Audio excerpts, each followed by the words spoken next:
shy way. I did it my way. For what is a man? What has he got? If not himself, then he has not to say the things he truly feels, and not the words of one who kneels. The record shows I took the blows and did it my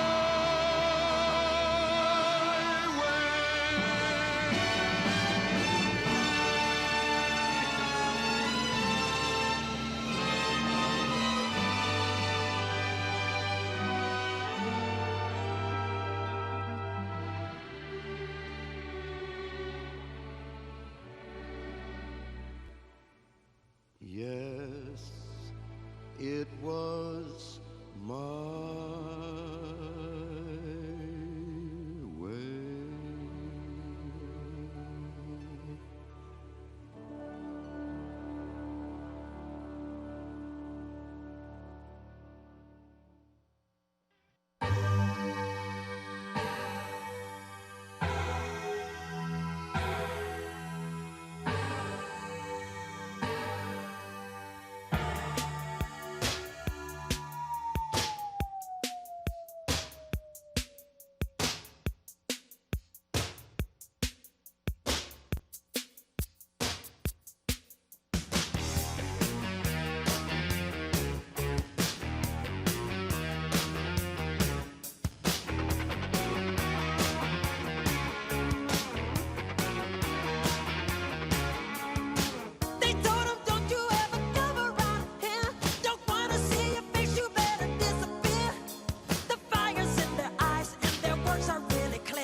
tell your children not to do what I have done. Spend your lives in sin and misery in the house of the rising sun.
Be careful what you do.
man, macho, macho man. I got to be a macho. All right.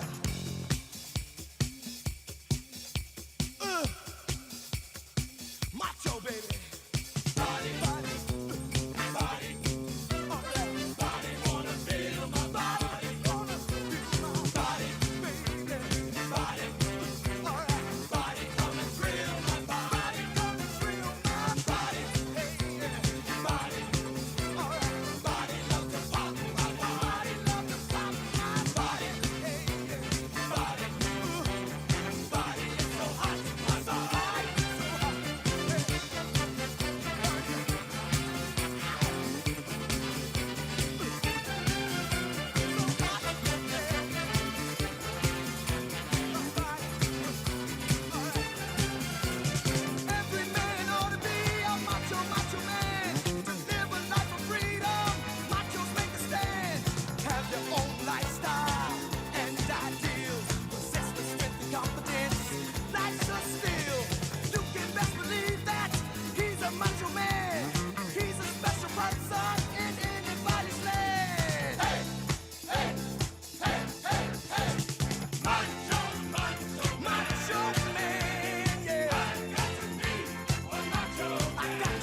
Ladies and gentlemen, please welcome the 45th President of the United States, Donald J. Trump.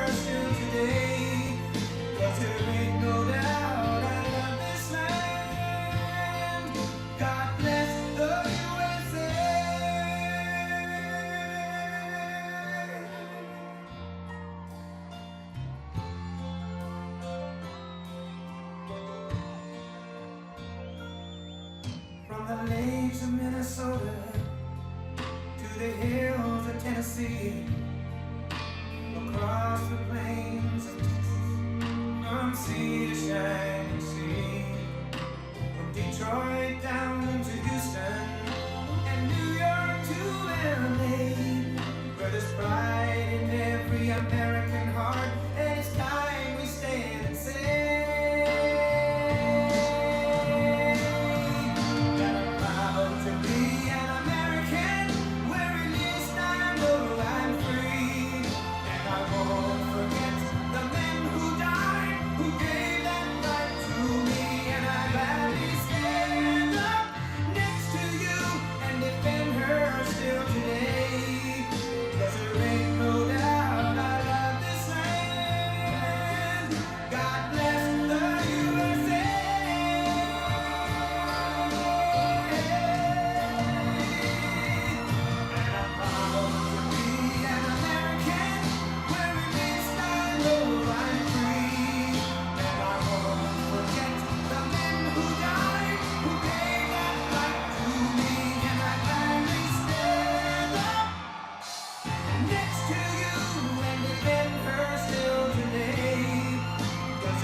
Thank you very much.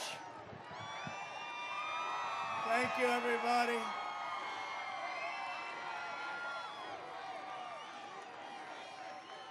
Thank you very much, everybody. Hello, Des Moines. Oh, it's been a good time we've had in Des Moines. Yeah, I even brought a hat. They said, sir, it is so windy out there. I said, well, my hair is very powerful. It's very strong. It can handle it. But I brought it just in case. It may get pretty bad, but it's pretty windy. So thank you all very much. And I'm thrilled to be back in the American heartland with thousands of loyal, hardworking Iowa patriots. And 20 days from now, we're going to win this state. We're going to win 4 more years in the White House. We're going to keep it going. And I must tell you, I've just looked, a poll just came out. We're up 6. Okay, big deal. Now, didn't we win by 11 or something? We're up 6. And if I'm up 6, nobody has ever done for Iowa and the Farm Belt and the farmers and all. No more estate taxes, no more anything. I saved ethanol. Ethanol is safe. For me to only be up 6, I'm a little bit concerned, I'll tell you that. Because nobody's going to do for Iowa what I did for Iowa. We've just learned through explosive documents published by a very fine newspaper, the New York Post, that Joe Biden has been blatantly lying about his involvement in his son's corrupt business dealings. And this is a big smoking gun. The newly uncovered emails reveal that a top executive from the highly questionable Ukrainian company, it's an energy company, which paid Hunter at least $50,000 a month, but it's now looking like it could be $183,000 a month. That's a lot of money. Would anybody in this audience take it? I'll take it. We'll take it. Despite the fact that he had absolutely no experience, knew nothing about energy, wrote to Hunter arranging for a meeting to meet with Vice President Joe Biden. I've been saying this for a long time with that family. The same Ukrainian energy executive even sent Hunter an email saying, quote, "We urgently need your advice on how you could use your influence." In other words, Hunter was being paid for access to his vice president father, who was specifically put in charge of Ukraine and Russia. How about the Russia hoax? It turned out that they were the ones that did the Russia hoax. It was them. No collusion. No collusion. These emails show that Biden's repeated claim that he has never spoken to Hunter about his business dealings were a complete lie. It was a total lie. He lied to you over and over because he's trying to cover up a massive pay-for-play scandal at the heart of his vice presidency, and everybody knows it. Everybody in Washington knows it. We've known it for a long time. The fact is, there was never an administration more corrupt than the Obama-Biden administration. There was never. Just weeks ago, Joe stood before the American people in a presidential debate and told you that these claims had been totally discredited and that his son did nothing wrong. But now that turns out to be a total lie. Now we can see clearly that Biden is a corrupt politician who shouldn't even be allowed to run for the presidency. I was pressing Joe Biden to tell the truth because the corrupt mainstream media, right back there, all those cameras right back there, they're corrupt, and they refuse to write the story. There wasn't one time in almost 4 years during my presidency, during the greatest political scandal in U.S. history, a witch hunt, a horrible, horrible, disgusting witch hunt that should never, ever happen to another presidency again, and people should pay for the crimes they committed.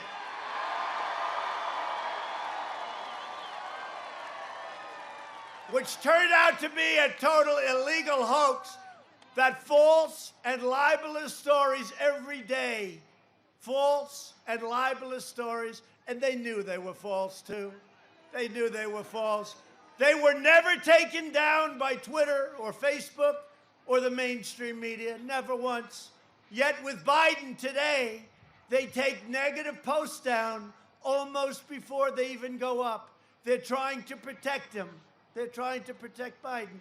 They take him down. And I was just getting off that magnificent plane behind us, Air Force One.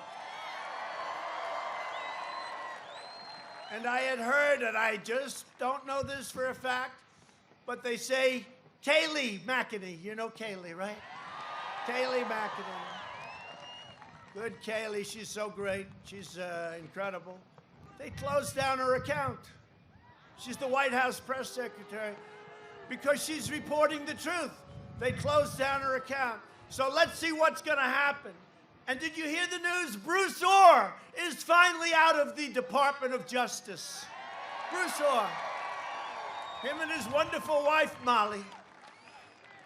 She wrote all this stuff, and then he goes and he works at the Department of Justice, and he took it. Didn't he bring it to the FBI? The wife writes it. She gets paid a lot of money.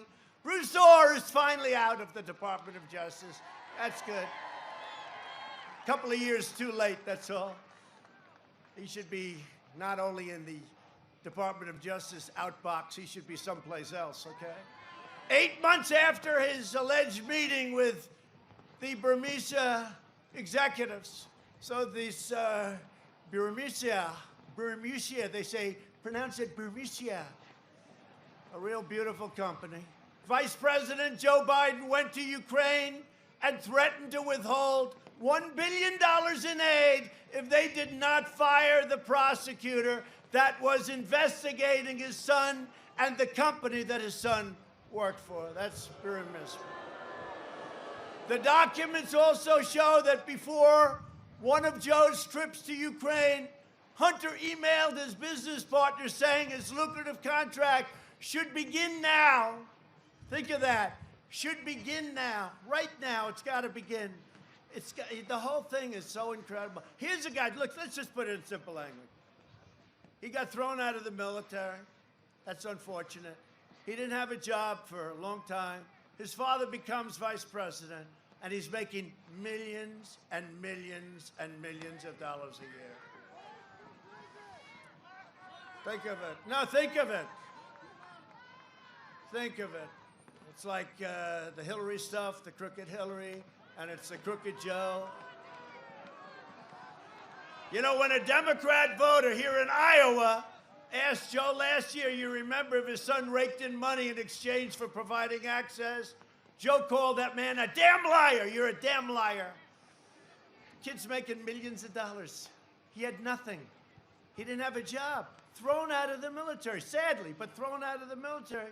And he knew nothing about energy. He knew nothing about investments, knew nothing about China. How about he walked away $1.5 billion to manage for China? They don't do that with the most brilliant people on Wall Street. Vice President Biden, you owe the people of America an apology because it turns out you are a corrupt politician, okay?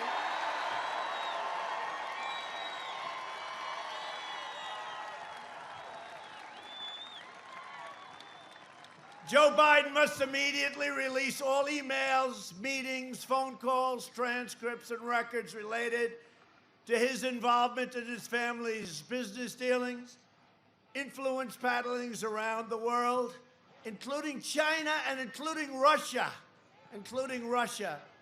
Hunter raked in a fortune from China while Joe Biden was giving China all of our jobs. They came, you know where they came from, Iowa, and plenty of other places, but they came from Iowa. He was giving them, they were taking our jobs, they were taking our factories, they were taking everything, they were taking our wealth. And I gave you $28 billion to say, thank you very much, President Xi. It came right out of China. And because of that, everybody's happy in Iowa. I just hope you remember that on November 3rd.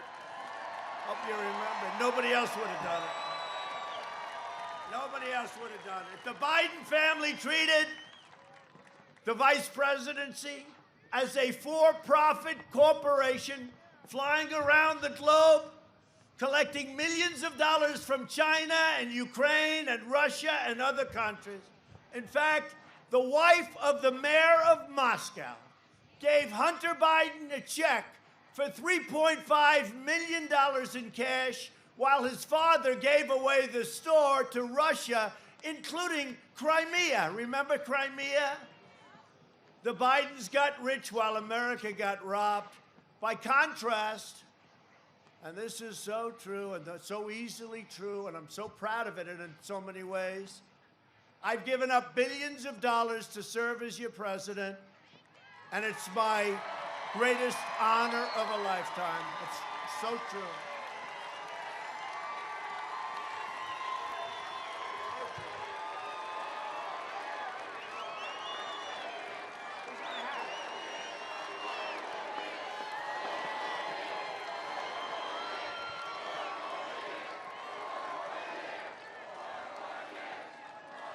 I ran for president because I could not sit back any longer and watch the terrible injustices being done to the American people.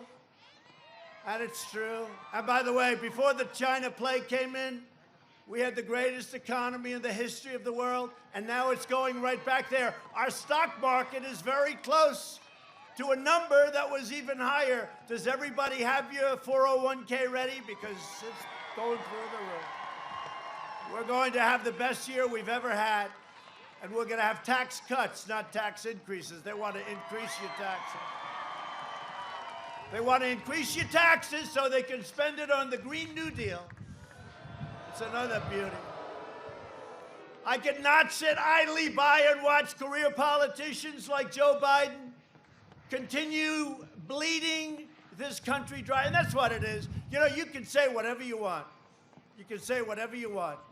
But when you have a kid that follows his father, and by the way, take a look at his brother. His brother all of a sudden is building a big housing development in Iraq.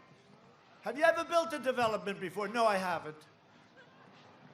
Take a look at the whole family. It's a corrupt family. Joe Biden personifies the selfless and corrupt globalists who got rich and powerful at your expense. Take a look at the people that are funding his campaign. People assumed that they'd be funding my campaign. I don't want them. We don't want them. We never needed them. We don't want them. But they betrayed American workers, disparaged American values, and crushed our middle class. For decades, Biden and his cronies laughed while they shipped millions of your jobs to their friends in foreign countries, in countries that you've never even heard of. They lived behind gated walls, and they flooded your communities with illegal immigration, deadly drugs, MS-13 savages that assault, rape, and murder innocent Americans. They forced our fellow citizens to live in crumbling inner cities while they spent trillions of dollars on never-ending foreign wars. They just never ended. But, you know, we're bringing all our soldiers back home. You know that. We've been doing it for a long time. And it's not easy. Not easy. The military-industrial complex, not the easiest thing, but we're bringing them back home. We're almost finished in Afghanistan coming in. We're down to a small number coming home by the end of the year, hopefully the end of the year, shortly thereafter. In Syria, we're out, totally out. And by the way, before I did this, we crushed 100% of the ISIS caliphate. 100%. We crushed 100%. We have the greatest military in the world, and by the way, we have built the greatest military in the world. So I just tell you from Iowa, you know, you're a very powerful state politically. You're a big state to me, big in your heart. But you have a tremendous influence and a tremendous power, and you've never let me down. You just came in, and we won by so much. You know, they say if a Republican wins by 1 point, I think I won by 11, right? 11. That was early in the night. Remember that? They said, Donald Trump has won the state of Iowa. Then they said, man, he won by 11 points. What's going on? That was just the beginning. Then we won Ohio. We won Ohio by 8 points. They said, what's going on? You know, it's one thing you win a state, but when you win by a lot, and that was the beginning of something. And I'll tell you what, we have more enthusiasm now than we ever did 4 years ago. There really is true.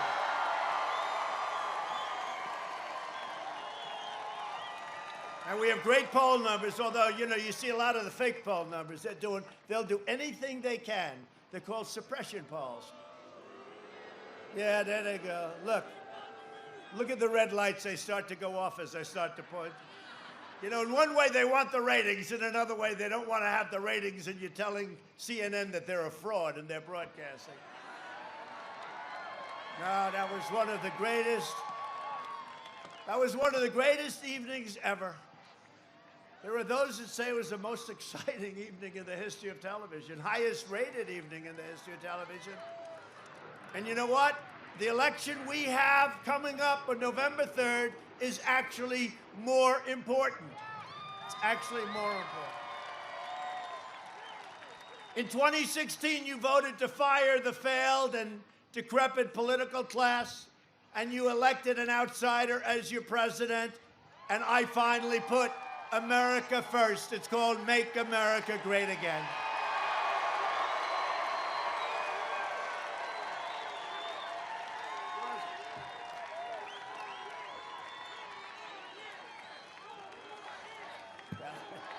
It's windy out here. If you can wear the hat, I can wear the hat.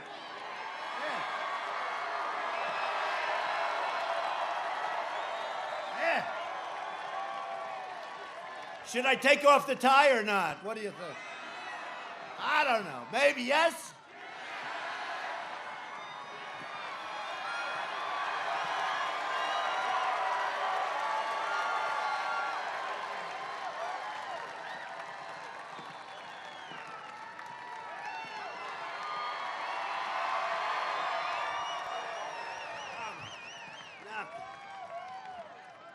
Oh, that feels so much better.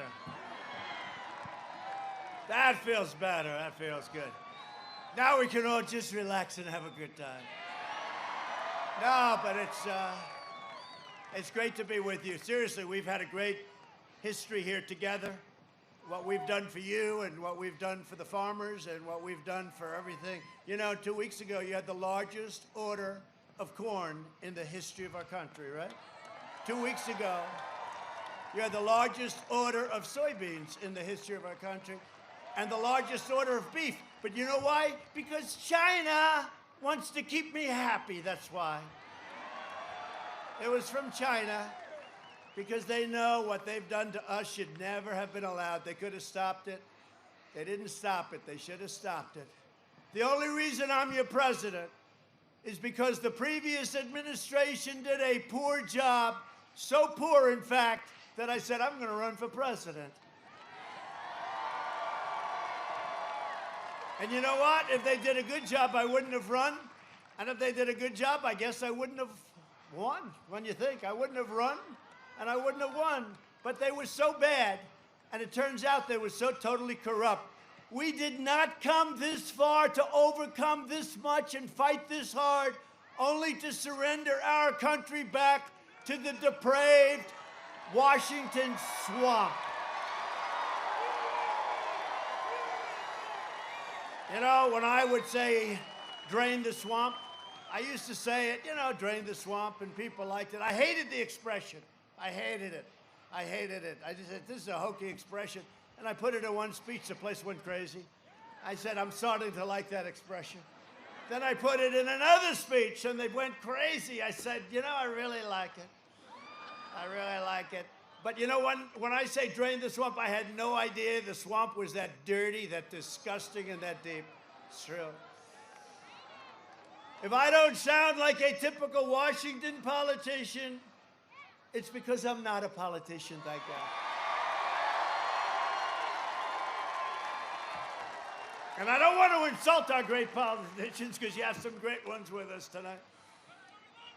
But if I don't always play by the rules of Washington and Washington establishment, it's because I was elected to fight for you harder than ever. And I tell you what, I fight for you harder than any president has ever fought for anyone. It's not easy. But I love it because we're making tremendous progress. We're making tremendous progress. And the fact is that no administration in their first 3.5 years has ever done as much as this administration has done. You take a look at the list. And you know, it's amazing because they always challenge you. They challenge you on everything. They never even challenged me on that statement. I make that statement all the time. They just stand there. They say, they grit their teeth. They say he's right. We might hate him, but they say he's right. Right now, I'm fighting to eradicate the virus, rebuild the economy, and save our country from the radical left. And that's exactly what we're doing. As a candidate, Joe Biden has made yet another corrupt bargain in exchange for his party's nomination.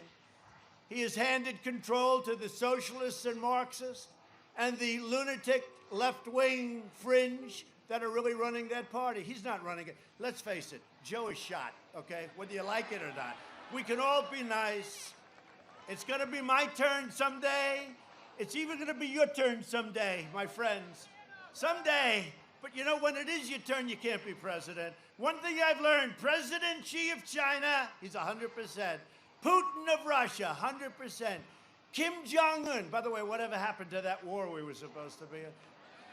Kim Jong-un of North Korea, 100%. These people are sharp and they're smart. Joe has lost it. In his best day, he wasn't a smart man. Everybody knows that. But Joe is gone. If he wins, the radical left will be running the country. They're addicted to power, and God help us if they get it. We'll never be the same country, and we will never be able to recover. And we are on a basis, and I'll tell you something, the country was coming together.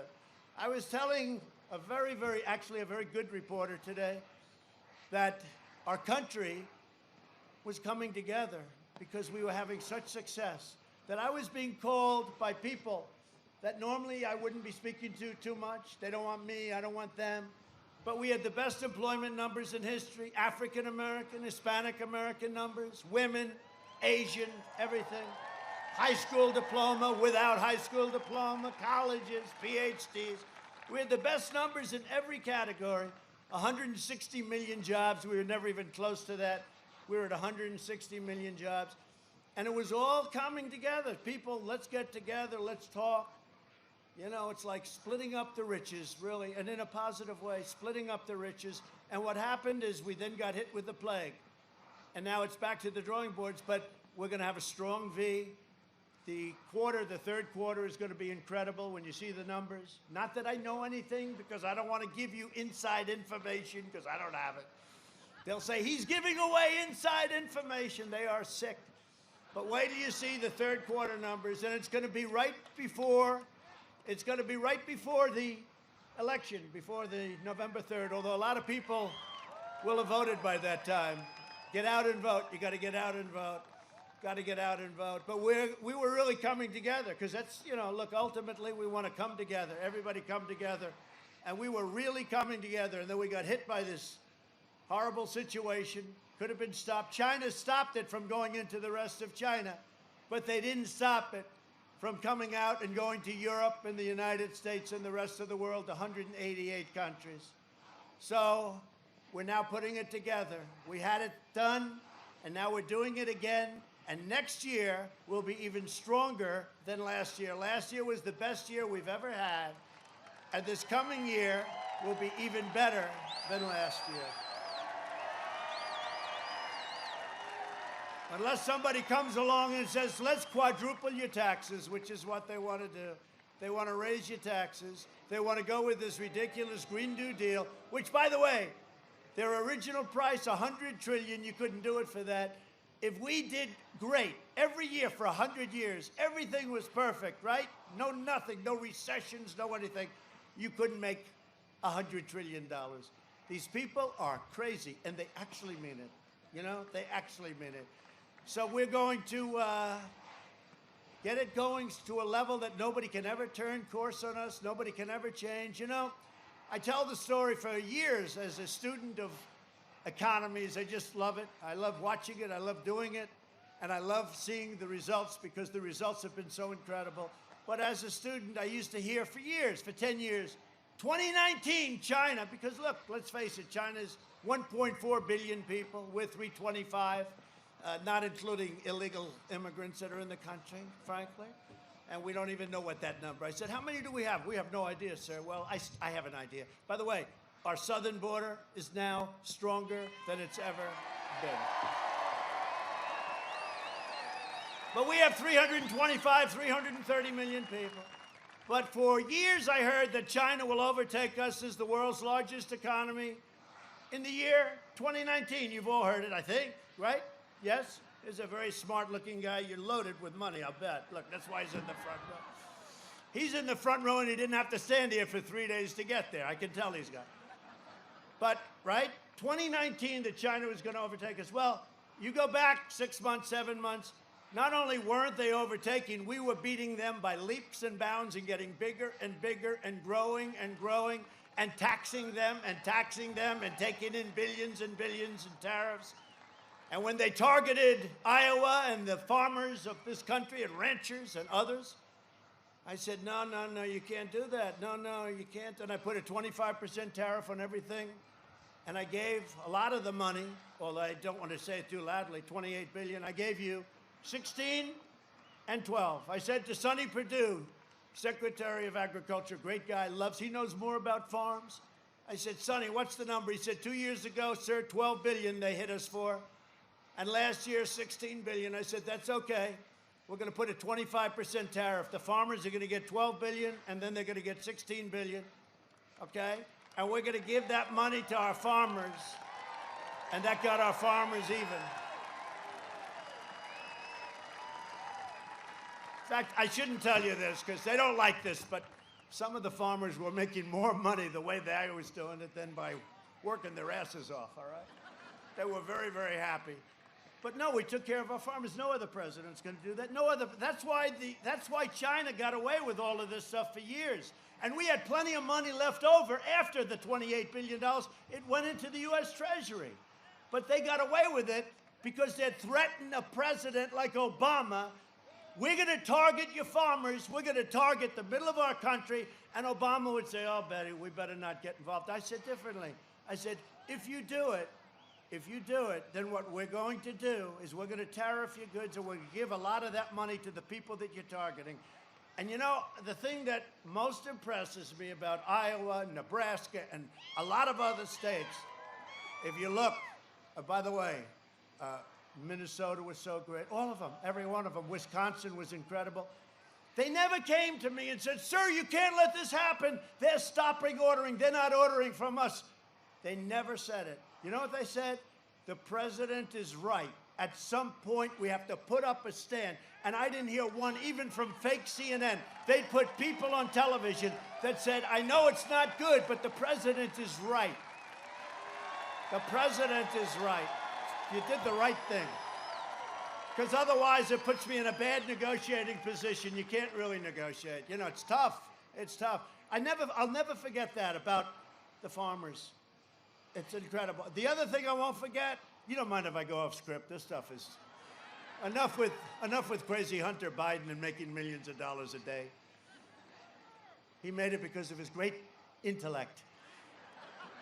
No, but you know the other thing? Where's Hunter? Is Hunter here tonight, by the way? Hunter, congratulations on making a lot of money last year. You know the other thing I remember? In the White House, we had 36 farmers come to see me. I'll never forget it. And they were getting hit really hard. This was 2.5 years ago, early. And they came in to see me, almost all farmers. And they said, sir, we're hurting, but you're doing the right thing, sir. I'll never forget this meeting. It's early. I have pictures of it. Many from Iowa, but from other states, but many from Iowa. And I never saw it because everyone's always asking me for money. I want money here. Countries want money. Our so-called allies are always asking for money. Please defend us, even though then they rip us off on trade. You know, we defend them and then they rip us off on trade. They're always asking for money. So the farmers are in. And I said to them, you know what I'm going to do? I'm going to do a big thing. I'm going to get you a lot of money, and I'm going to do for tariffs, and I'm going to do this to China. This is very early on in the strategy. And I'm going to subsidize you guys. You're going to be so happy. And I used a terrible word. They said, sir, may I speak? Yes. You can. What do you want to say? We don't want subsidies, sir. All we want is a level playing field. We don't want anything. All we want. Really? Right? It's true. I never heard that. Most people, they don't care. Call it subsidy. Call it, give me cash. Just give me money. The farmer said, and by the way, I could see there was like a chill in the room. I mentioned that word. I said, did I say something wrong? The farmers are unbelievable. They're the heart of this nation. They said, we don't want subsidy. I'll never forget it. Sir, we don't want subsidy. We don't want that. We just want a level playing field, sir. We'll beat anybody. We want a level. And it's to this day, I tell that story all the time because I don't hear that. Most people, they don't care. You can call it anything you want. you call subsidy, you call it anything you want. I just think you people are incredible, okay? That's it. Enough. Enough of that. Enough of that. Enough of that, or I'm going to make him cry, and he hasn't cried in 40 years, that guy. One of the most important issues for Iowa is the whole thing that happened with ethanol. They were killing ethanol. And Joe Biden's vowed to abolish fossil fuels. He supports all of the outside, this crusade to eliminate gas-powered cars. And his running mate sponsors the insane. She's the most liberal. By the way, did Mike Pence beat her?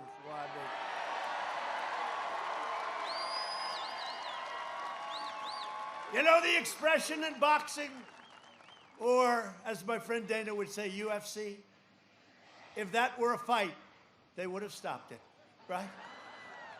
Mike Pence, we love Mike Pence, and he loves Iowa too. He loves Iowa. He just left.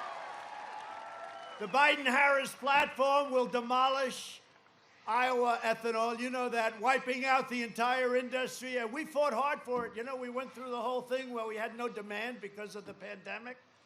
And we all fought hard to keep it going and keep the ethanol going. And we did the 12 months. I did 12 months. Remember, it was 8 months. I said, why not 12? And they couldn't give me a very good answer. But I made it year-round and 15%, right? Up from the 10, 15%. And it's great stuff. And when the market comes back, which is coming back, but in the meantime, you have inexpensive gasoline. That's not so bad, right? That's not so bad. Because nobody ever thought they'd see gasoline with a 2 in the front of it and less. And we've saved all of our energy jobs. And whether we like it or not, when we are having problem with energy, I called Russia and I called Saudi Arabia, and they reduced production by more than 10 million barrels a day, and our entire energy was saved all over the world, frankly. They're not doing it for us, but they're doing it for, let's say, everybody. And we have an incredible country, and we saved our energy industry, our energy jobs, and we are energy independent, and it's a beautiful thing.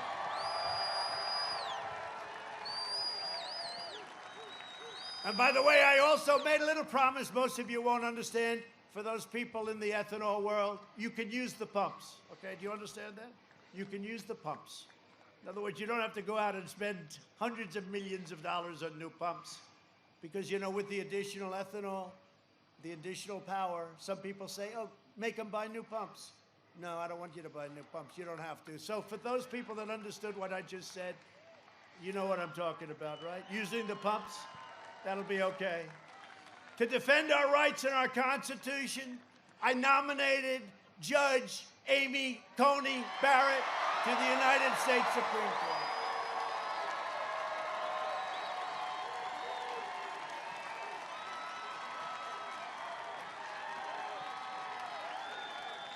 Right? And I'll tell you, I don't mind running against Sleepy Joe, but I wouldn't want to run against her right now. She has to promise. Please promise me, Amy, you'll never run. No, she's been great. She's so outsmarting these people with bad intention. You look at some of the questions that are being asked, and it's so obvious. These are not great chess players, let's face it. Let's face it, they're not great, but they're horrible, just horrible, nasty, and she handles it like nothing. She's a great intellect. And one of the reasons, she has a highly respected professor who's been teaching for many years, said she was the single greatest student that he's ever had. And that sold me. I believe in that kind of thing. It's called intelligence. I believe in intelligence. But I just want to, having spoken to her in a few days, I want to just say that we made the right choice, right, with Amy.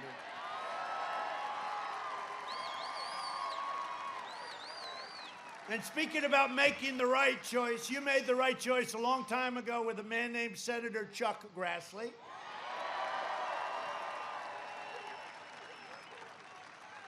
And you made the right choice, and you're going to do it again, I hope, because she's great, Joni Ernst.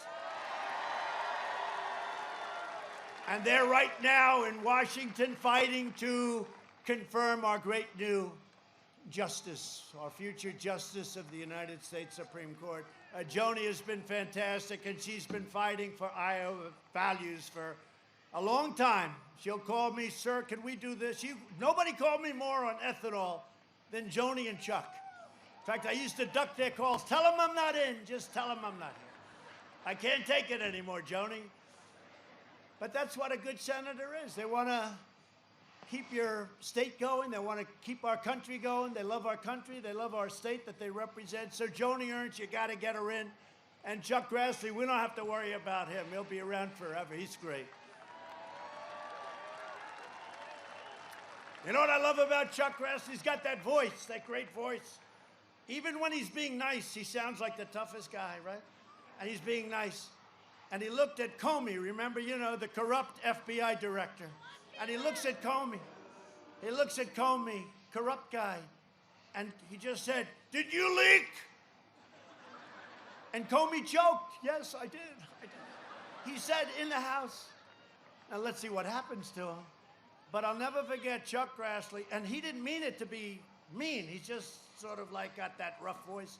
Did you leak? What? Yes, I gave it to my college professor friend from Columbia, yes. Remember that? We love Chuck. What a piece of work he is.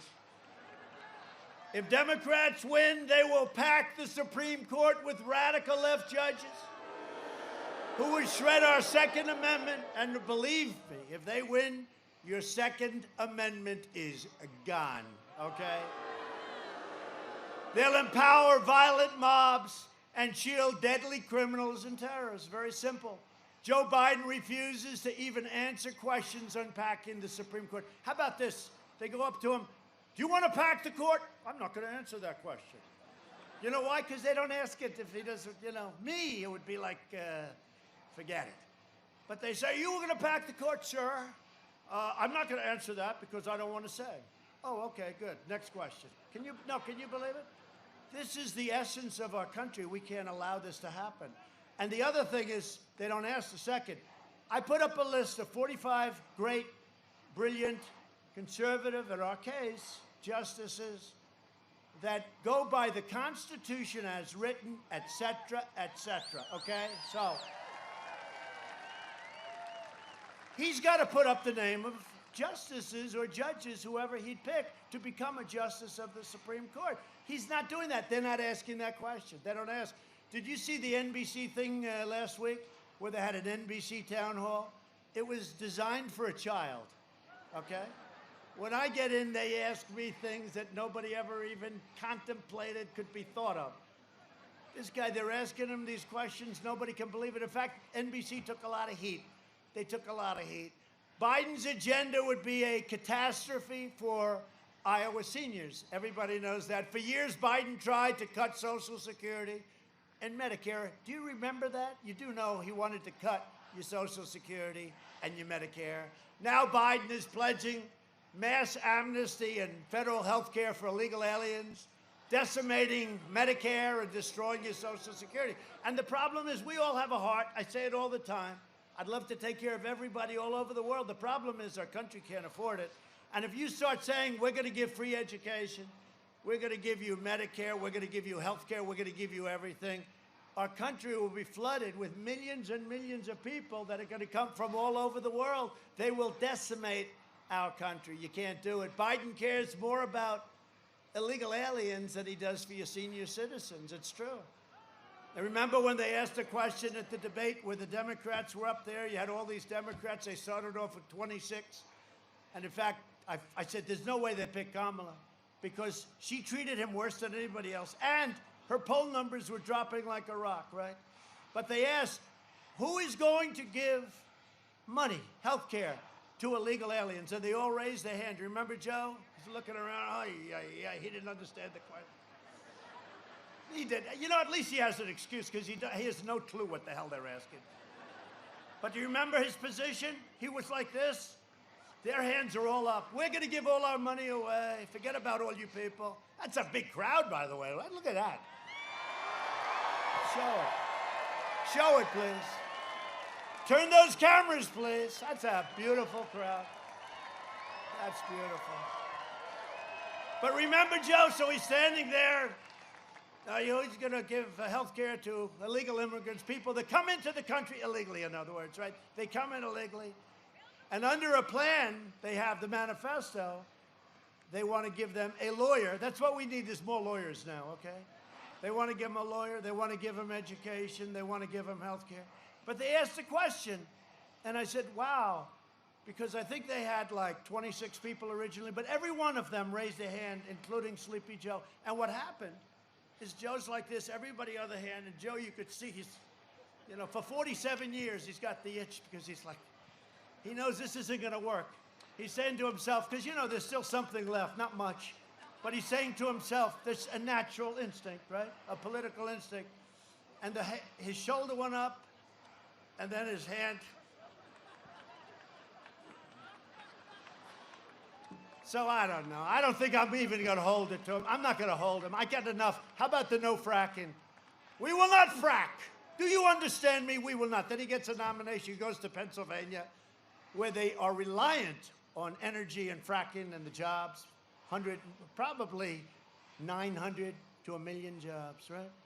Goes there. The day after he says he's not fracking, he says, we will frack. We will frack. And they don't hold it to him. If I ever did that, it would be the end. But never going to be the end for us either, is it? Huh? You know that. Never going to be the end. Because we have something going that nobody has ever had going. We have a relationship with the people that nobody's ever had. Not because, you know, I do think I'm a nice guy. You know, a lot of people, they say suburbia, the suburban. I've saved the suburbs, okay? I've saved the suburbs. Then I heard I'm not doing well with suburban women, okay? I got rid of, no, it's true, they say that. But of course they said that last election too. He will do terribly with women, terribly. And then when I did great with women, they said, man, he did well with women. Same thing's gonna happen. You know what I find? Suburban women, period, they want security. They don't want their home values going down. They don't want a low-income housing project built in the middle of suburbia next to their house.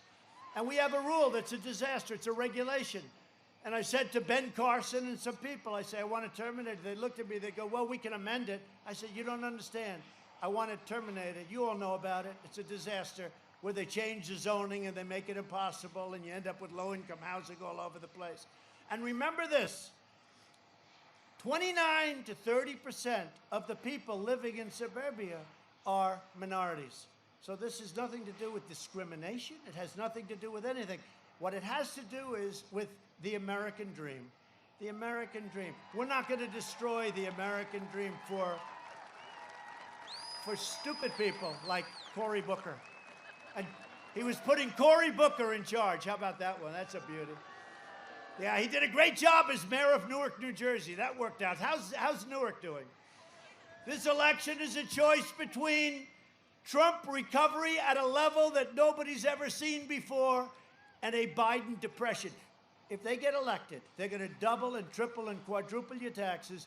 You will have a depression, the likes of which this country has never seen before, and that probably includes 1929, okay?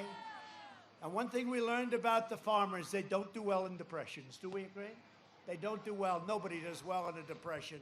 You will have problems like you've never had before. Joe Biden would terminate our recovery, delay the vaccine, prolong the pandemic. And by the way, for those states, open up your states. Open them up.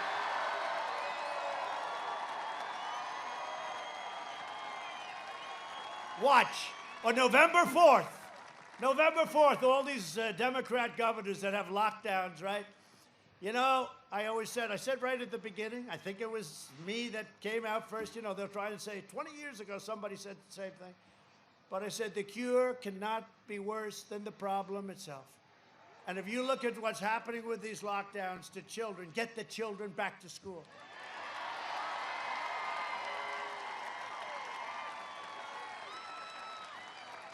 Like, I'll give you an example. The children, 99.9%, Barron Trump, you know, he had the Corona-19, the China virus.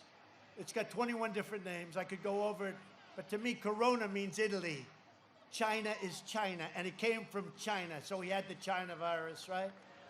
And He had it for such a short period of time. I don't even think he knew he had it, because they're young and their immune systems are strong and they fight it off 99.9%. And Barron is beautiful and he's free.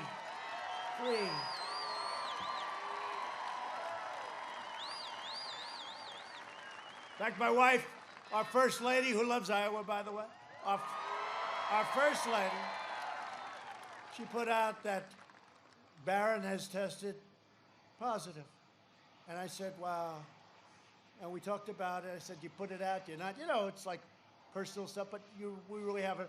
I said, yeah, let's put it out. Barron's tested positive. Within like 2 seconds, it was, Barron is just fine now. He's tested negative, right? Because it happens. People have it and it goes. Get the kids back to school. We got to get the kids back to school. Get them back to school. All right? Get them back. Get them back. And when I had it, you might have read, maybe most of you don't know this, but I had it too. I didn't love it. But it's a little tough, and you have a temperature, and you don't feel good. And then the scarier part is, where's it going? It's fine. You're at a 101 or 102, and then you say, I don't love this. You haven't had a temperature in years. And then all of a sudden you have it. But you see what happens to people. And I went to the hospital, and it's an incredible hospital, Walter Reed. I've seen what they've done because I've been there many times for our great warriors that come back so badly wounded, and these doctors are incredible. And one thing, when you're president, I'm laying in this bed, not feeling my best. And I'm surrounded by 12 doctors. One's the head of Johns Hopkins, one's the head of Walter Reed, one's the head, these incredible doctors. And I looked at the alternatives, all things we developed in the last 7 months. And one of them is Regeneron. And I said, I'll take that one. Because it very early into testing, but it had great numbers. And I'm telling you, they gave me this, and they call it a therapeutic. To me, it's a cure. Because I felt like Superman the following morning. I felt like... In fact, I made a speech about a day later, 2 days later, somebody said, he looks better now than he did 2 weeks ago. What the hell's going on? So this is what's happening. We're making tremendous progress. The vaccines are coming out very soon. A lot of great things are happening on that front, but a lot of great things are happening for our country. I'm working to make the antibody treatment that I received I want to give it to all of the people that qualify for it. People in hospitals, people just before they go to hospitals. We'll clean out our hospitals. Eli Lilly makes a very similar drug, and we're going to do it free. We're going to do it free. It's not their fault. We're going to do it free. So we're in that process of getting an emergency, it's called emergency use authorization, and we're going to Regeneron and the Eli Lilly comparable drug. We're going to give it to everybody, and I hope they have the kind of luck that I have. But maybe I would have been perfect anyway. I like to say I didn't need it. I would have been perfect anyway because I'm so strong. I said that. I said sarcastically, I said, well, I'm in no danger because I'm in perfect physical shape and I'm very young. And CNN goes and reports, President Trump lied to the American public. They said, can you believe this? This is, I was telling last night, we had an incredible rally in Pennsylvania. They're doing it to CNN. I thought they were doing it to me. I said, we don't have too many of them anymore. Do you ever notice, at the beginning when we started, we'd always have the phony people that stand up and, raise their voice, then go home to mom and get bawled out. I don't know. I shouldn't be talking about this because all of a sudden we'll have, but we don't have that anymore. I learned about the cameras because the cameras never like showing. Look at that. Look where that crowd goes to. Look where that crowd goes to, all the way back to the buildings. And I'm always telling, I never thought the cameras could move. And then I just noticed whenever we had a troublemaker in the audience, they'd spin around, they'd be in like a pretzel, right? They can do anything, these guys. I thought they were like rigid, like a rigid piece of steel. They don't turn. But if we had in the back room behind the pillar, that camera would be turning around like a snake, 15 different angles. But that sounds good.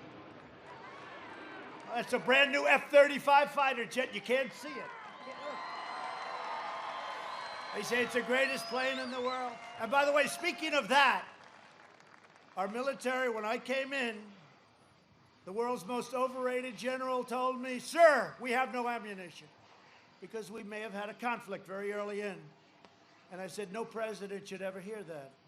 And we have rebuilt our military, $2.5 trillion, all made in the USA, with equipment like that, the likes of which no country has ever seen before. We are the envy of Russia and China and any other country. We have equipment that nobody has. Our missiles, our rockets, our nuclear has been totally upgraded, and pray to God we never have to use it, because I see what happens. Pray to God. But if we didn't have that, we could be in very big trouble. It's a very tough situation. But you look at the new tanks that we've ordered from Ohio, by the way. We kept the Lima plant. I said, keep it open. They were going to close it. I said, keep it open. Before I became president, I said, keep it open. Because I visited it. I said, you could never build a plant like this. You could never get the people to make the tanks, and we're going to be ordering tanks. We've totally rebuilt our military. We have the greatest missiles, rockets, tanks, fighters, bombers, tankers, ships in the world, all made in the USA.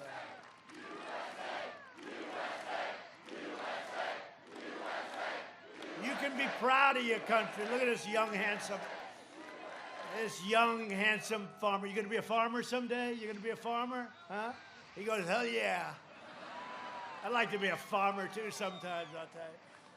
We're joined tonight by some incredible friends and great people. Your governor, who's done an incredible job, Kim Reynolds, and Kevin, her husband. Where's Kevin?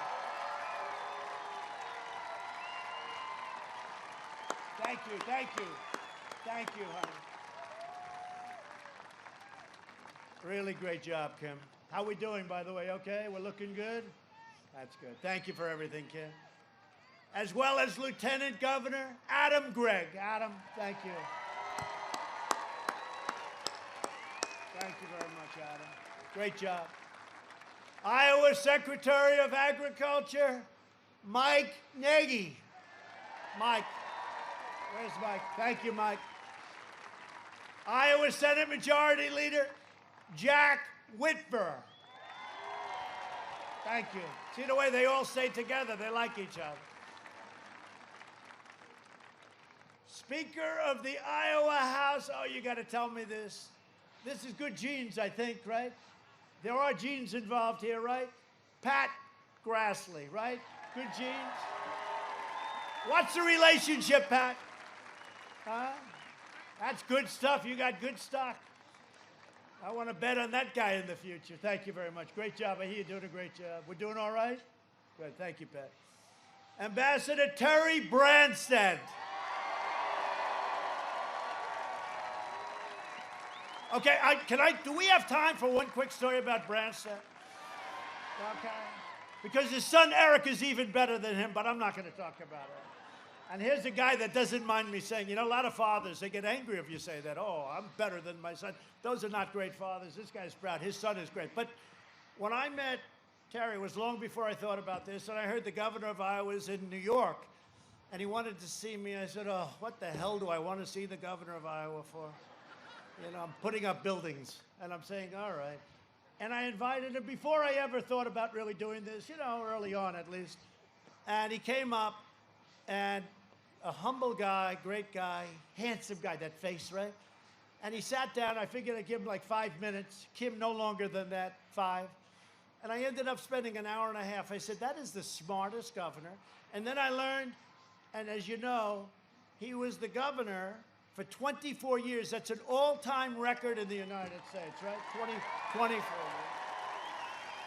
And he told me a story in the first meeting. That was before I think that I was even thinking about doing this. And again, it's only because Obama and Biden were so bad. I said, let me do it. I wish I didn't have to, but I'm having a lot of fun because we're making such progress. But he told me a story. He said, you know, many years ago, I met a man in China because he was selling corn. Can you believe it, right? Corn, crops. And he was selling corn. And he said to his wife, this is 35, 40 years ago, he said, I met a man in China and I went home to my wife. And I said, you know, I just met the next president of China many years forward, but I just met a future president of China. And I said, who was that? It was President Xi, who's now the president of China.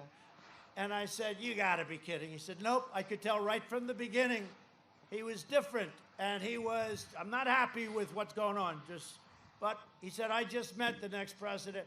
And then I remembered that story, and then I ran, and he was so incredible to me in Iowa, and he wanted us to win, and his son was very much in charge of what we were doing, and it worked out great, and we won by a lot, and then we won the whole thing. And I said, you know, we have to pick somebody really smart for China. And I said, you know, the governor of Iowa came to me and told me that story, and I called him. I said, how would you like to be ambassador to China?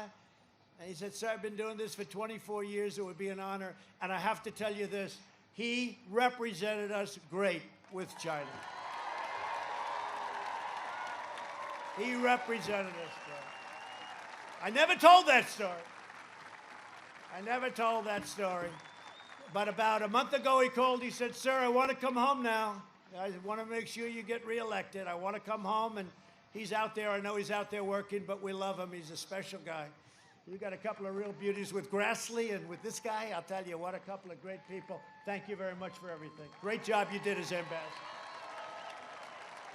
The only question I have is, do we call you Mr. Ambassador or Mr. Governor? What do you like? He said either one's okay. That's him.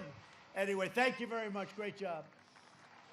I want to introduce another one who's one of the best, maybe the best in the whole country. He's the chairman of the Iowa GOP, Jeff Kaufman.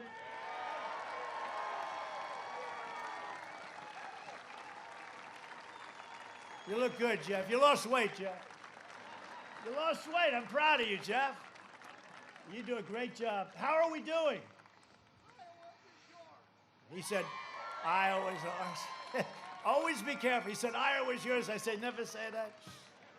The last one, you know, Beto, remember when he said he was running for president, he was doing okay, and he was on the cover of a third-rate magazine called Vanity Fair, and he made the statement, I was born to do this. I said, that's the end of his political career, and he was born to do it. That didn't work out. I hear we're doing great. Thank you very much, Jeff. Thank you very much. I appreciate it. Congressional candidate, a star, a guy who's going to be fantastic, David Young. David, thank you. You got a lot of good candidates.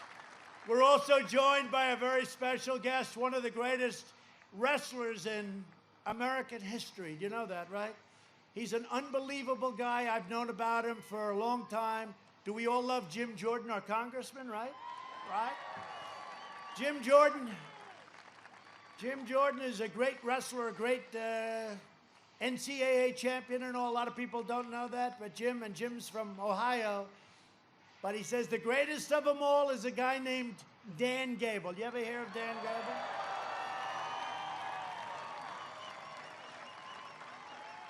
And listen to this. I mean, I have to tell you, is Dan here? I hope he's here. Come here, Dan. Come on. Come on. Look at this. You mean I can't take this guy in a fight? Can you believe it? Huh? Wow. Wow. Come here, man. Come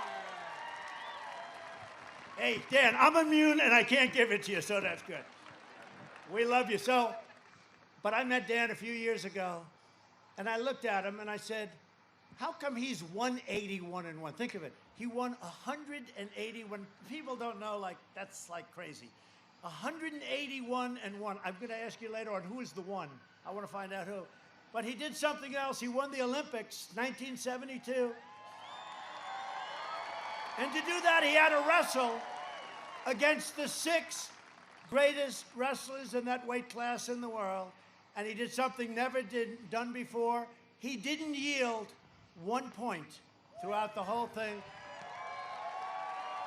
And he ended up beating, in the Olympic finals for the gold medal, he beat the great Russian wrestler, didn't get a point. He went through the whole thing. Nobody got a point. And I'm looking at him and I'm saying to myself, I'm telling you I could take him, but I better not try it. But Dan has been inducted into the USA Wrestling Hall of Fame, the US Olympic Hall of Fame. the National Wrestling Hall of Fame, and the United World Wrestling Hall of Fame. And he's become University of Iowa's all-time most winning coach. In fact, Jim Jordan said he was as great a coach as he was a wrestler. He won many. How many championships did you win as a coach, Jim? 15. And I come from a town where you have the Jets, they never win. You have the Mets, they never win. He won 15. That's called talent. It's called extraordinary talent, actually. And what I did is I thought about it. I thought about it long and hard. We're very selective. So the Congressional Medal of Honor and the Presidential Medal of Freedom are the two greatest awards you can get in our country. And I'm proud to announce that I will be awarding very shortly at the White House in the Oval Office, Coach Gable, the Presidential Medal of Freedom. Say something, Joe. Great honor. Wow. That's humbling.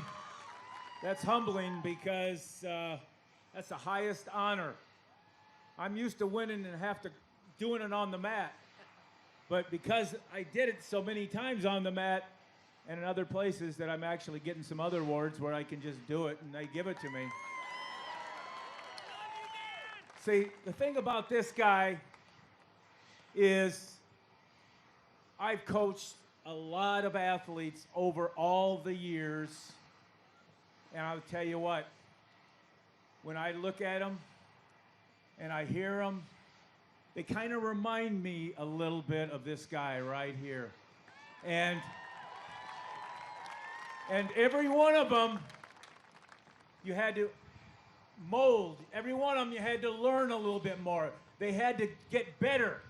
And every one of them did. And that's why they were not just one-time champions. This guy's already a one-time champion.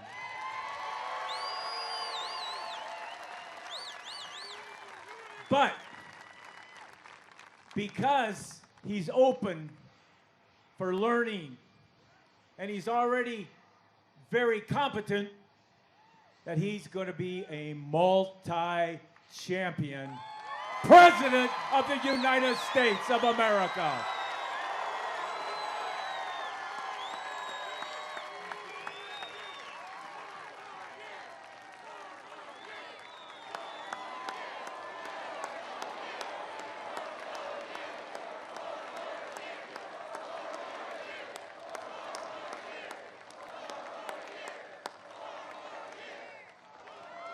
Well, he's the pride of Iowa, and he's great. You know, you always try and figure out what makes a champion because you look at him, nice guy, good-looking guy, all that stuff, but why is he 181-1?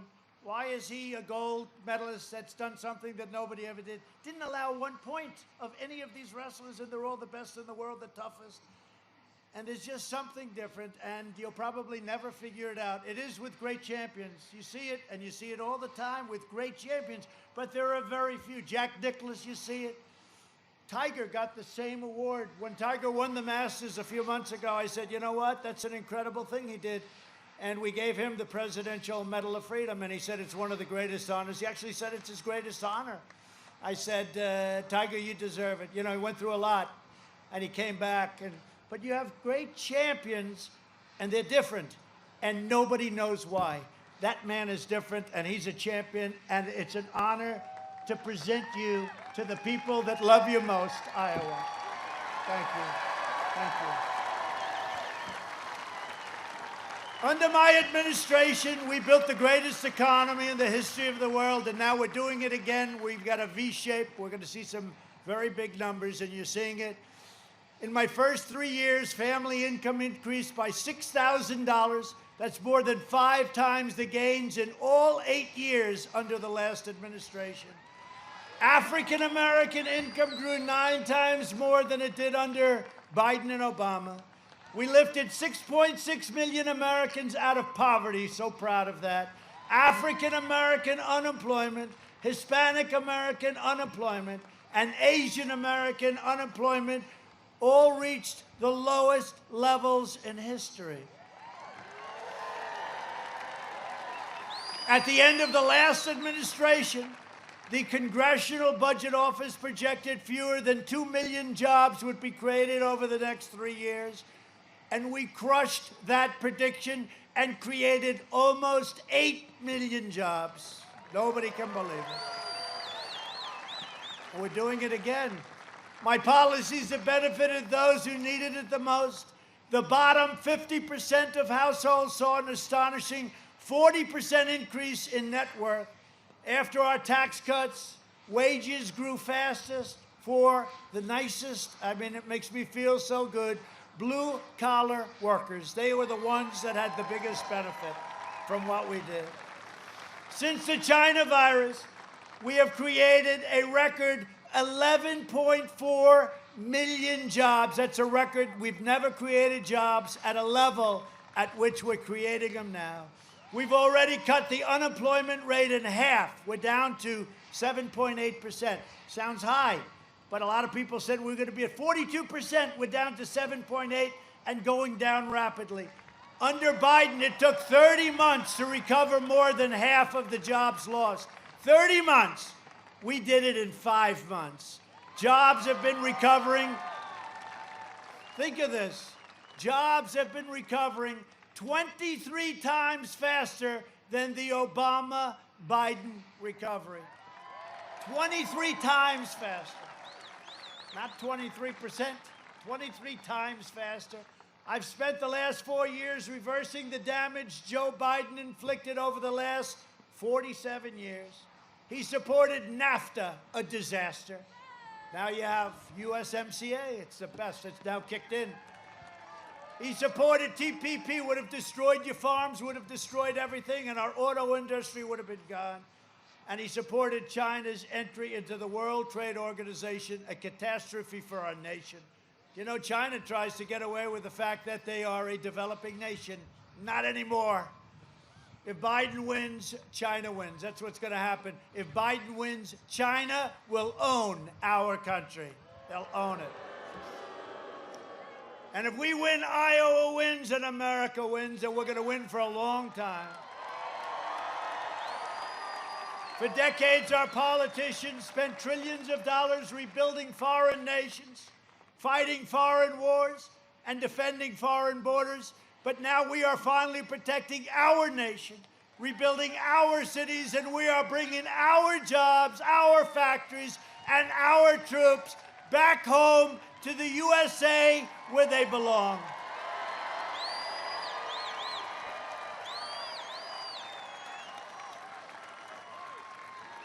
And as I mentioned, one of the things that was very important to me was to eliminate the very unfair estate tax or death tax on small businesses and farms. So now if you love your child and you're a farmer and you think he's doing a great job or she's doing a great job and she wants to keep the farm or he wants to keep the farm, there is no more estate tax where they have to go out and borrow a fortune to pay the tax.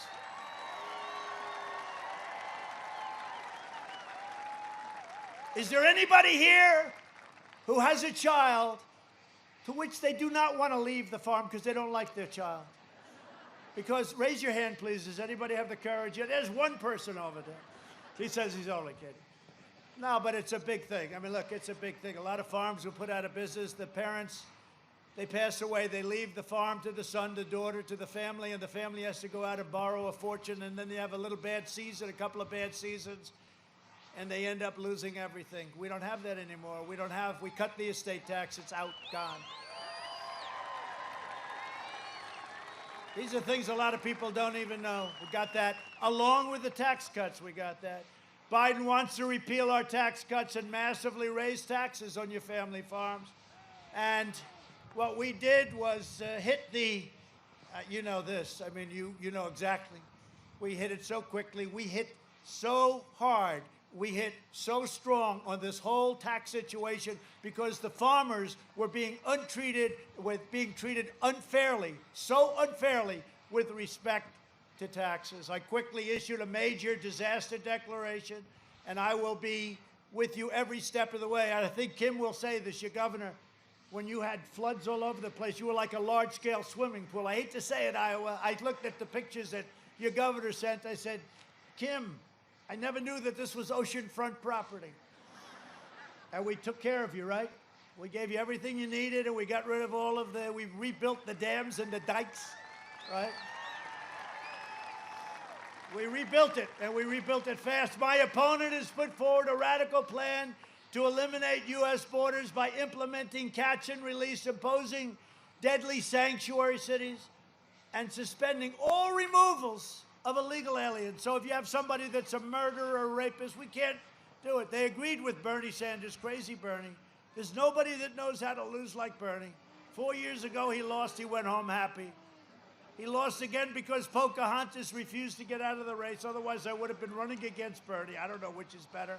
There would have been a lot more enthusiasm for Bernie, smaller base, more enthusiasm. But he got, I'll tell you, we're going to get a lot of the Bernie voters because they don't like Joe, and they love our policy on dealing with other nations, because they love our policy on trade, because they understand. They happen to understand that, but they also know we can do something about it. Bernie would have never been able to do that. The United States would be completely overrun in a matter of days. Under my leadership, we achieved the most secure border in U.S. history, and we are finishing the wall. It's now over 400 miles long. It's already built, and as I said, Mexico is paying for the wall.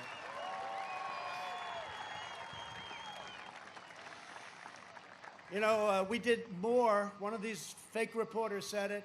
We did more.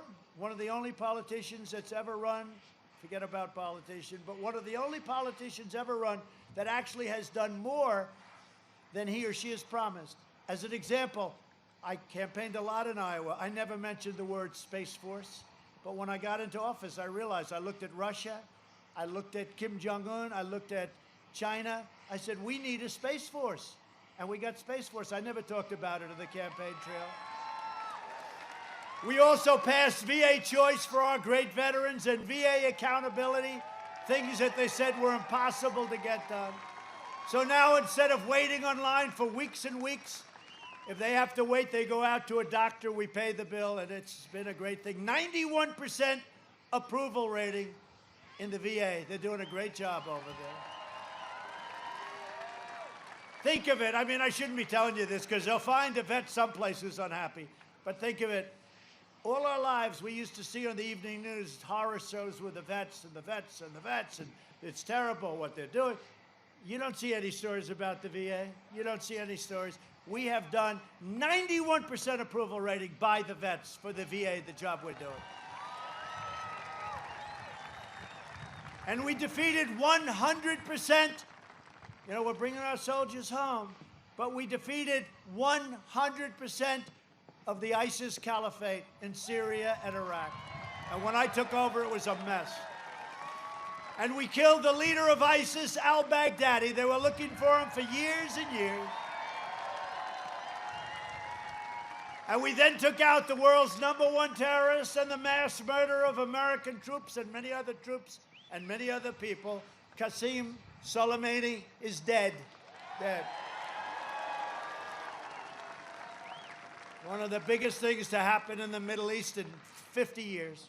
I withdrew from the last administration's disastrous Iran nuclear catastrophe. $150 billion, $1.8 billion in cash for nothing. The deal's practically expiring now anyway if we didn't terminate it. I kept my promise, recognized the true capital of Israel, and opened the American embassy in Jerusalem.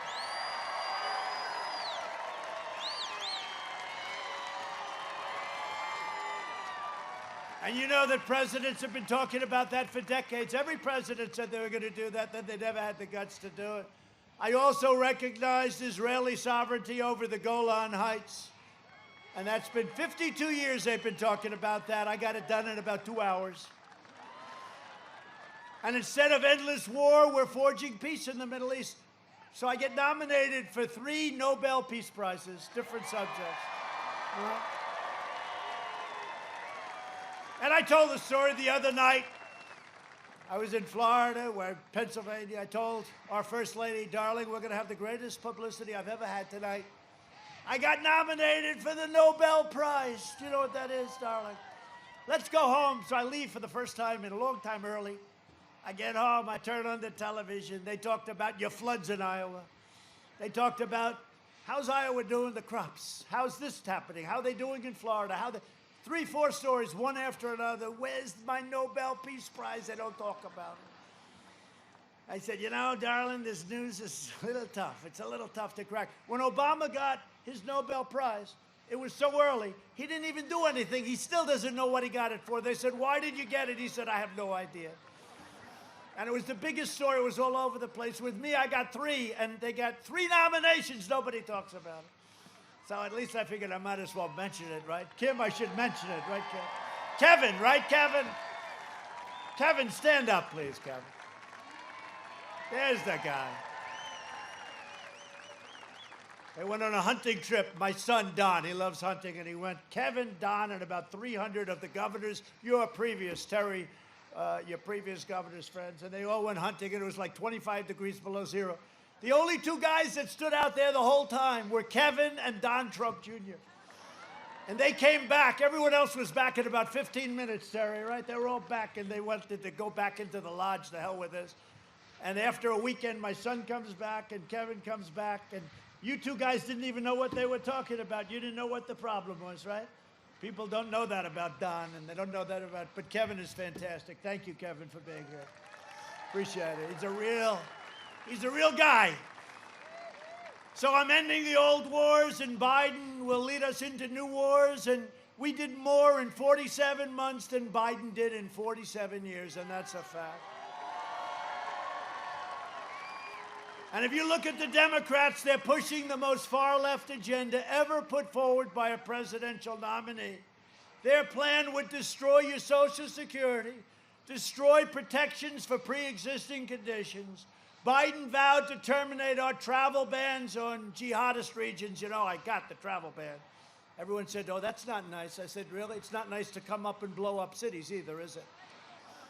We won in the United States Supreme Court, and he wants to end it and surge refugee admissions by 700%, meaning 700%, opening the floodgates to radical Islamic terrorism. No, thank you. No, thank you, Sleepy Joe.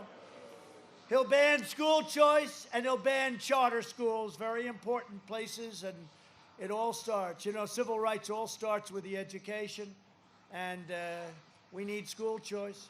In the second term, I will provide school choice to every parent in America. We've already started. We've already started. You know, it's an incredible thing because it's great education for less money. It's sort of a crazy thing. Less money, great education. And just to sort of finish up, a vote for Republicans is a vote for safe communities, great jobs, and a limitless future for all Americans.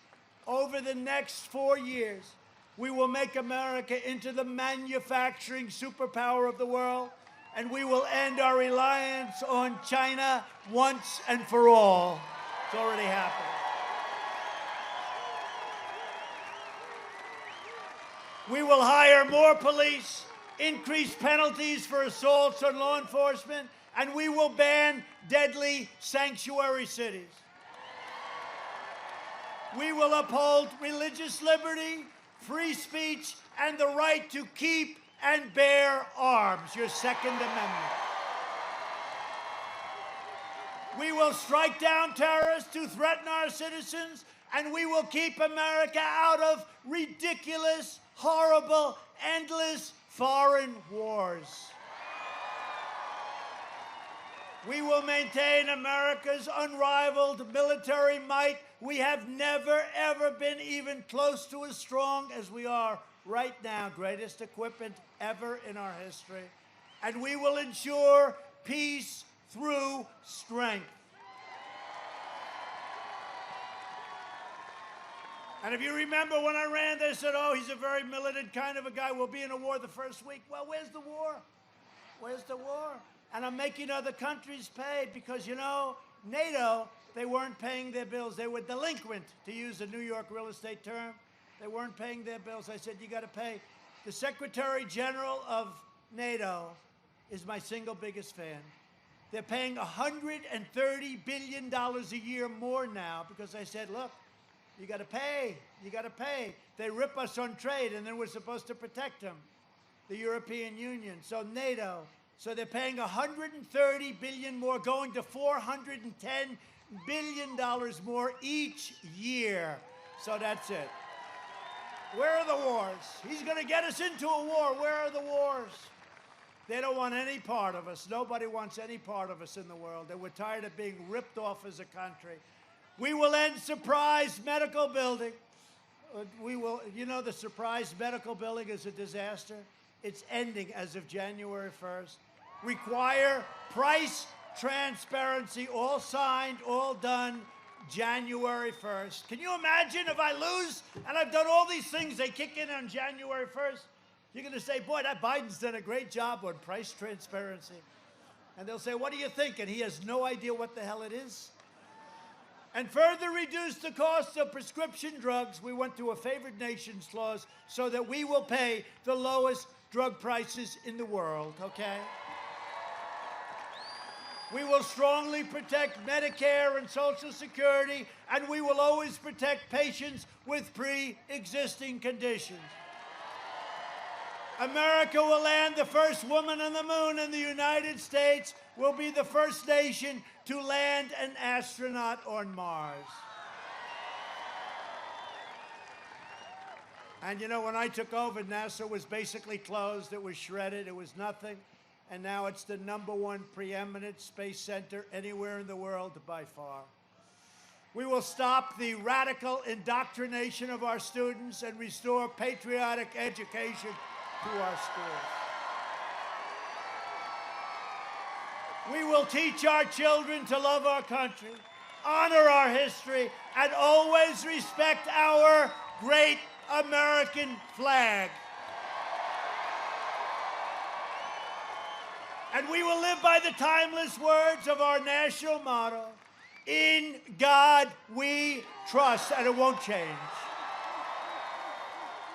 For years you had a president who apologized for America. Now you have a president who is standing up for America and standing up for the great people of Iowa. So get your friends, get your family, get your neighbors, get your workers and co-workers, and get the hell out to vote, because if I don't get Iowa, I won't believe that one. I may never have to come back here again if I don't get Iowa. I'll never be back. You understand that, Kim? I will say this, there has never been a president has done more for farmers and ranchers, for the Farm Belt, for Iowa. There's never been a president that's even come close to what I've done. And I will say that, and I'll say it loud and clear. I'll say that loud and clear. From Cambridge to Council Bluffs, from Cedar Rapids to Rock Rapids, from Davenport to right here in Des Moines, we stand on the shoulders of Iowa patriots who gave their blood, sweat, and tears for this beloved nation. We inherit the legacy of American heroes. Just nobody has anything more than what you have. So much. Look at yourselves and look where you've come. Look even in the world of politics. Iowa. It's Iowa. And by the way, as long as I'm here, Iowa, and I made this pledge to you 4 years ago, Iowa will always come first in the rotation. You know what that means, right? There's a lot of pressure. Let's put them back. I said, no, you're not putting them back. You know why? Because that's called the opposite of cancel culture. That's called a great American tradition. Iowa will always be #1, okay? You can forget it. We inherit the legacy of American heroes who crossed the oceans, blazed the trails, settled the continent, tamed the wilderness, laid down the railroads, dug out the Panama Canal, raised up the skyscrapers, won 2 world wars, defeated fascism and communism, and landed our brave American astronauts on the face of the moon. So much you've done. We made America into the single greatest nation in the history of the world, and the best is yet to come. Proud citizens like you help build this country, and together we are taking back our country. We are returning power to you, the American people. With your help, your devotion, and your drive, we are going to keep on working, we are going to keep on fighting, and we are going to keep on winning, winning, winning. Because we are one movement. We are one people and one family. We are one glorious nation under God. And together with the incredible people of Iowa, we have made America wealthy again. We have made America strong again. We have made America proud again. We will make America safe again. And we will make America great again. Thank you, Iowa. Thank you. Thank you very much.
just a small town girl living in a love.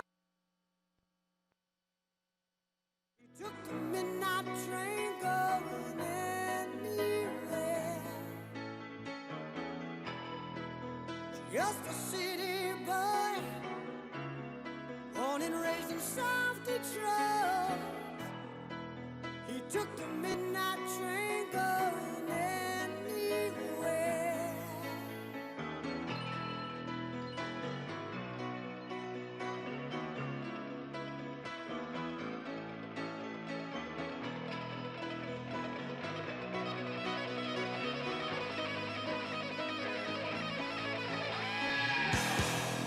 A singer in a smoky room, a smell of wine and cheap perfume.